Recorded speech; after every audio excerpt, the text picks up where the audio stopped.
Alors, le projet Apple refait parler de lui. La voiture arrivera en 2026 à moins de 100 000 $. Oh, bah ça va alors. Nous voilà rassurés. C'est pas cher. Ah là là. Bon, apparemment, par contre, ça serait pas autonome. Hein.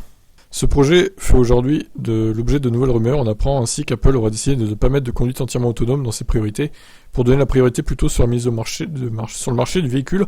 Auparavant, il était question d'une voiture entièrement autonome sans volant ni pédale. Bah, tout simplement parce que ça ne sera pas prêt en 2026. Et ils veulent commercialiser la voiture en 2026. On parle donc d'une voiture classique, mais avec les aides à la conduite moderne, le fameux niveau 2 de conduite autonome que l'on retrouve chez de nombreux constructeurs. Ça pourrait être le niveau 3 pour le moment présent chez Mercedes avec sa classe S ou EQS en Allemagne uniquement. Apple prévoirait de proposer une expérience d'infodivertissement complète quand c'est possible, comme ce que fait Tesla. On pourra ainsi regarder un film ou jouer à un jeu, sur une aire d'autoroute par exemple. Les sources de Bloomberg affirment que le lancement était reporté de 2025 à 2026 et que l'objectif est de vendre un véhicule à moins de 100 000 $. Ce qui fera un prix inférieur à une berline Model S pour comparaison. Si on compare aux précédentes rumeurs, on évoquait plutôt un véhicule à 120 000. Évidemment, Apple prévoirait d'intégrer ses puces maison ARM, environ 4 des puces Mac les plus puissantes dans chaque voiture. À première vue, on parle ici des 4 puces Apple M1 Ultra. Apple réfléchirait d'ailleurs à utiliser moins de puces pour ne pas augmenter sensiblement le coût de conception de la voiture.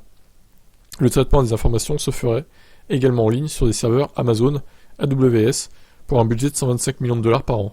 Il faut mettre en perspective ce montant par rapport au coût du projet Titan, 1 milliard de $ par an. On sait peu de choses sur ce projet, on estime à 1000 personnes l'équipe en charge. D'après Bloomberg, Apple vise à finaliser la conception de la voiture d'ici 2023 et définir les fonctionnalités d'ici fin 2024.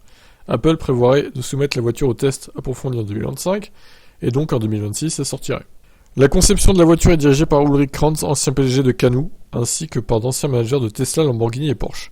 Le logiciel est dirigé par l'ancien directeur de Tesla Stuart Bowers, tandis que l'ingénierie de sécurité, les tests et les questions réglementaires sont gérés par l'ancien cadre de Ford, au nom imprononçable.